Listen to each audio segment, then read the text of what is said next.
Welcome back to another technical deep dive here in the debug zone.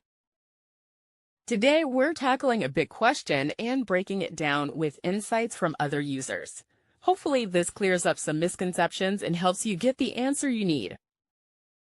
So, buckle up, stay a little curious, and let's jump right in.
And that's a wrap.